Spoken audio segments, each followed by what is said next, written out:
Rendering में ना सबसे पहले first of all what you guys need to do rendering, और ऑब्वियसली जब आप एक चीज़ किसी भी चीज़ को जो भी बनाए, स्टिल लाइफ बनाई है, ड्रेपरी बनाई है, फिगर बनाया, तो उसमें ऑब्वियसली आपने रेंडरिंग तो करनी है, शेडिंग तो करनी है। सबसे पहले ना डिवाइड करते हैं, if a pencil can produce 10 levels of shades, right, कि डार्क से लाइट जाते हुए अगर हम उसको कंसिडर करें कि darkest is the 10th shade और आहिस्ता आहिस्ता वो लाइट होता जा रहा है और 1 बीइंग द लाइटेस्ट शेड, तो if this pencil can produce 10 shades, तो आपने ना डिसाइड करना होगा कि कहाँ पे क्या रखना है। फर्स्ट ऑफ ऑल हमने अगर ये कपड़ा बनाना हो तो सबसे पहले हम क्या करेंगे ना, इसको हम 3 चीज़ों में डिवाइड कर देंगे।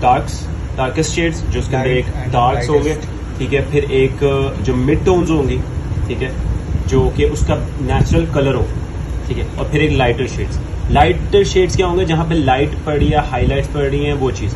डार्कर शेड्स क्या होंगे, जहाँ पे लाइट नहीं पड़ रही, ठीक है, शैडो वाला एरिया। लेकिन एक उसका अपना स्पेसिफिक कलर होगा जो कि आप बेसिकली रेंडर करोगे, एक कलर कर दोगे, एक उसको टोन दे दोगे, कोई भी चाहे वो चीज़ हो, ठीक है, और वो आप डिसाइड करोगे आपने 10 से लेकर 1 में से कौन सी टोन उसको देनी है, ठीक है। वो 10 नहीं हो सकती क्योंकि वो 10 इज द डार्केस्ट शेड, वो 1 भी नहीं हो सकती क्योंकि 1 इज द लाइटेस्ट शेड। तो आप उसको बीच में से डिसाइड करोगे 2 to 9 कि उस स्पेसिफिक कपड़े को आपने कौन सा शेड देना। फॉर एग्जाम्पल हमने यहाँ से भी ये भी बनाना हो, ये भी बनाना हो, ये वाला पार्ट भी बनाना हो, this will have a mid tone जो कि लाइटेस्ट है क्योंकि ये एक ऑफ वाइट सा कपड़ा है, ठीक है।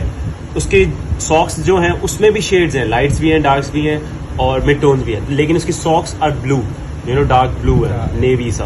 तो और उसके जो स्किन कलर है वो लाइटर देन द सॉक्स लेकिन डार्कर देन दिस कपड़ा। तो उन तीनों का मिड टोन जो होगा ना वो डिफरेंट होगा। The skin will have a 5 वाला mid tone, the socks may be 8 या 7 और द कपड़ा मे बी 2 या 3 वाला मिड टोन होगा। तो फर्स्ट ऑफ ऑल आपने इन चीज़ों को डिसाइड करना होगा कि एक पूरी कॉम्पोजिशन में डिफरेंट कलर्स हैं और डिफरेंट कलर्स को हमने जब ब्लैक एंड व्हाइट में बनाना है, पता चलना चाहिए कि कोई भी कलर, फॉर एग्जाम्पल एक येलो कलर है और एक ब्लू कलर है, उन दोनों में लाइट्स भी पड़ रही हैं, डार्क्स भी पड़ रहे हैं, शेडोज भी हैं, हर चीज़ है। तो yellow colour is naturally lighter than the blue colour, तो ब्लू कलर का mid tone will be darker and yellow colour का mid tone will be lighter. एक जैसा रेंडर नहीं कर सकते, डार्क्स हो सकते हैं एक जैसे हो, लाइट्स हो सकते हैं एक जैसे हो, वेरी करेंगे चीज़ें, लेकिन उनकी मिड टोन जो आप बनाओगे ना वो they won't be the same. अच्छा, फॉर एग्जांपल हमने इस कपड़े को ले लिया, the corner of that bag, तो उसको ना सबसे पहले मैं एक मिड टोन में कह लो कि पूरा का पूरा कलर कर दूंगा या रेंडर कर दूंगा। अच्छा, ये ऑल्सो ये है कंस्ट्रक्शन लाइन्स, ठीक है। अभी मैंने इसमें कुछ भी फाइनलाइज लाइन नहीं लगाई, इसका मतलब है कि मैं इनको बहुत लाइट टोन में लगाऊंगा, ठीक है। जब तक मुझे पता नहीं चलेगा कि this is the final version of it, तब तक मैं उसको कुछ भी डार्क लाइन या लाइन वेरिएशन, लाइन क्वालिटी के हिसाब से जो मैंने आपको चीज़ें बताई हैं वो चीज़ें नहीं करूँगा। After you done the mid tone वाला कलर वाला पार्ट, अप्लाई लाइन वेरिएशन, वो कैसे आप करोगे। अब मुझे पता है कि इस पूरे कपड़े में लाइट यहाँ से पड़ रही है, उसके शैडोई पार्ट और रेंडरिंग यहाँ पर है ज़्यादा, ठीक है। मैं लाइन वेरिएशन से डिसाइड करूँगा कि डार्क वाला पार्ट कौन सा है। If you remember line variation is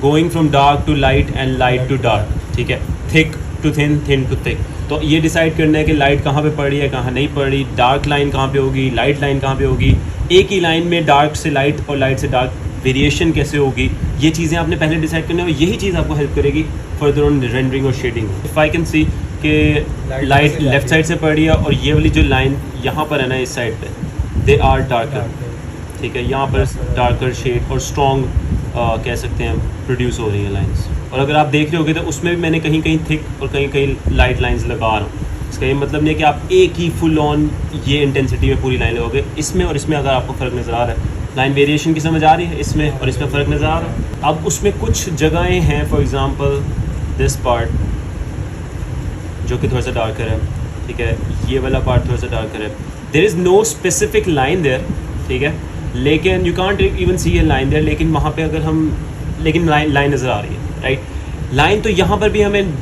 बनाई है, लेकिन हम उसको रेंडरिंग में इस तरह से मर्ज करेंगे कि हमें लाइन नज़र नहीं आएगी, लेकिन still we can see there exist a line, ठीक है। हम लाइन बनाएंगे ज़रूर। हाउ विल वी डिफर और मर्ज दिस लाइन। आपने फर्स्ट ऑफ ऑल अच्छा रेंडरिंग में कोशिश करनी है अपने हाथों से या किसी भी और मर्जिंग मटेरियल से ना मर्ज नहीं करनी चाहिए, आप पेंसिल को ही मर्जिंग मटेरियल। अगर आपके पास इतना स्किल लेवल है ना, इतना अच्छा आप रेंडरिंग करते हो, इतना अच्छा कंट्रोल है आपके पास उस चीज़ों को इस्तेमाल करें, तो श्योर गो अहेड। ठीक है, लेकिन आपके पास इतना कंट्रोल नहीं है। ठीक है, इस लेवल पे आपके पास इतना स्किल लेवल नहीं है कि आप उसको इतने तरीके से कंट्रोल कर सको कि हर चीज़ वुड बी परफेक्ट। ठीक है, तो this is the right way to go. और वैसे भी वो अलग चीज़ें होती हैं कि हर बंदे का अपना अपना स्टाइल होता है करने का, लेकिन then again it's all about the control and the end product. Probably you won't be able to control that, लेकिन अगर कोई कर सकता है तो श्योर गो है। यहाँ पे मैंने एक लाइन लगाई थी, ठीक है, फिर मैंने उस लाइन को ना उसी इंटेंसिटी से आहिस्ता आहिस्ता पेंसिल फेरना शुरू की और मैं मर्ज करते हुए इस इंटेंसिटी पे उसको यहाँ पर लेकर आ। इस साइड पे जाते हुए ना आई कैन फील साइड, इस साइड पे जाते हुए डार्कर शेड से लाइटर शेड इस शेड में आ रहा है। तो व्हाट विल आई डू, मैं आहिस्ता आहिस्ता पेंसिल ही फेरूँगा और वेरिएशन लेकर आऊँगा उस चीज़ में कि यहाँ पर डार्क है और वो आहिस्ता आहिस्ता वाइट में जा रहा है। मैंने पहले डिसाइड कर लिया कि यहाँ पर डार्क है, ठीक है, यहाँ डार्क है और ये मिड टोन है। हाईलाइट्स जो हैं वो इस जगह पर है, ठीक है, यहाँ पर है, ठीक है। इसके बाद मेरे पास जब 3 टोन्स आ जाएंगी ना, 1, 1, 5 और मे बी 8, ठीक है, lightest, mid tone, dark tones, ठीक है। उसके बाद ये इसका मतलब ये नहीं है कि मैंने सिर्फ अब 5 में ही रहना है और 8 में ही रहना है और there will be a major difference कि एक ये डार्क रेड हुई है और एक फिर ये बिल्कुल साथ ही लाइट शुरू हो गया। ऐसे नहीं होगा।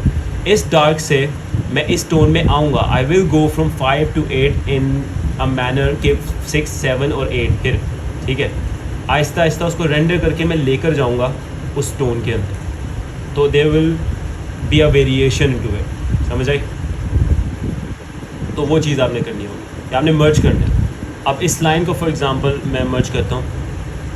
Y is that line visible? Because नीचे जो उसका फ्लोर है ना वो डार्कर शेड है, ठीक है, ऊपर वाइट कलर का है, नीचे रेड है, लाइट बिल्कुल नहीं रीच कर रही और नीचे उसका कास्टिंग शेडो है। कास्टिंग शेडो होता है जो ज़मीन पे शेडो आपका पड़ता है, उसकी वजह से ये लाइन इतनी ज़्यादा प्रोमिनेंट हो रही है उसकी। Now coming back to this part again कि ये थोड़ा सा मिड टोन से, जो मिड टोन हमने यहाँ लगाई है, इससे डिफर कर रहा है ये पूरा का पूरा area. So I will obviously थोड़ा थोड़ा आहिस्ता आहिस्ता करके रेंडर करूँगा। नाउ रिमेंबर दिस कि अगर आप एक ही इंटेंसिटी पे दोबारा से उसी इंटेंसिटी पे दोबारा से पेंसिल फेरते हो ना तो आपका थोड़ा सा डार्क शेड आएगा, शेड डार्क हो जाता है। तो ये कह लो कि रेंडरिंग इज़ अ काम of patience and you have to go थोड़ा थोड़ा करके and Aahista Aahista with patience ही आपकी रेंडरिंग होती है। उसके बाद you just have to find के आहिस्ता आहिस्ता एक पार्ट, वन पार्ट के थोड़ा सा ये देखो और ढूंढो उसमें कि कहाँ पे डार्क शेड है थोड़ा सा, कहाँ पे थोड़ा सा लाइट शेड है और चीज़ें ढूंढ के उनको बेसिकली आप उस लिहाज से रेंडर करने लग जाते अच्छा, after these things may be you can apply थोड़ा बहुत इरेज़र, ठीक है। अभी तक मैंने कोई इरेज़र इस्तेमाल नहीं किया इरेज़र, तो अब वैसे ज़रूरत नहीं पड़ती होती अगर आप हाईलाइट्स छोड़ दो। एक तो हाईलाइट्स आप बाद में इरेज़र से बहुत लाइटली और बहुत केयरफुली अप्लाई कर सकते हो और डिपेंड करती है कि आपने किस तरह से करनी है। गंदा इरेज़र, इसका इरेज़र अल्लाह माँ 5 रुपये वाला, 5 रुपये का कौन सा इरेज़र आता होगा वैसे आजकल? ये 20 रुपये का था। एक होता है डार्क पार्ट, एक mid tones and then there is this light highlights, mid tones, dark areas, फिर होता है casting shadow which is this, फिर होता है कुछ रिफ्लेक्टिव पार्ट। हो सकता है कि यहाँ पे डार्केस्ट एरिया हो लेकिन हमेशा ज़मीन का जहाँ पर भी जोन सी भी सरफेस पे एक चीज़ पड़ी होती है ना उसका रिफ्लेक्शन पड़ता है, क्योंकि अगर उस पर लाइट रिफ्लेक्ट कर रही है तो रिफ्लेक्ट करके वो इस डार्क पार्ट में पड़ेगी। और ये पार्ट अगर वो रेड है तो थोड़ा सा बहुत गौर से देखोगे ना, there will be a red shade of it. Colour कपड़ों का, हर कपड़ों का सूट नहीं करता शुक्र। Why is that? Because that colour reflects our facial tone, जैसे स्किन टोन को हमें रिफ्लेक्ट करता है। तो हर बंदे का जो स्किन टोन होती है ना, हर कलर उस पर सूट नहीं करता। तो वो स्किन का जो कलर है ना वो आपके फेस पे रिफ्लेक्ट करता है और hence colours have effects on your moods too, ठीक है, इमोशनली भी। इसलिए भी कहते हैं कि अगर ब्लू पहनोगे तो you know it's lighter shade and red is darker and गुस्से वाली शेड। तो ये चीज़ें इफेक्ट करती हैं, इमोशनली भी करती हैं और फिजिकली भी करती हैं। और आपके फेस वगैरह पे जब आपने कपड़े पहने होंगे गौर से देखो, अगर आपने येलो पहना होगा ना, लाइट पड़ रही होगी तो there will be marks, there will be a colour tone थोड़ा सा आपके चीक बोन्स पे या मे बी जॉ लाइन पे हो रहा है, नजर आ रहा है। यस, हर बंदे का आ रहा होगा। जो ब्राइटर कलर होगा ऑब्वियसली वो ज़्यादा आराम से नज़र आएगा और डार्कर कलर थोड़ा सा मुश्किल से आएगा, लेकिन देयर इज़ एन इफेक्ट। ऐसे ही कोई भी चीज़ अगर ज़मीन पे पड़ी होगी, चाहे वो उसकी सरफेस इज़ ओपेक या रिफ्लेक्टिव नहीं भी है, रिफ्लेक्टिव पे तो बहुत ईजीली पता चल जाता है कि हमारे वहाँ पर आ रहा है, ठीक है, रिफ्लेक्शन आ रहा है। सरफेस का। लेकिन even if it's a peg, even if it's a wall, आपके ऊपर फिर भी पेंटेड वॉल है, फिर भी उस पर कुछ ना कुछ इफेक्ट पड़ा हो, ठीक है, वो कलर रिफ्लेक्ट करेगा उस पर। So yes,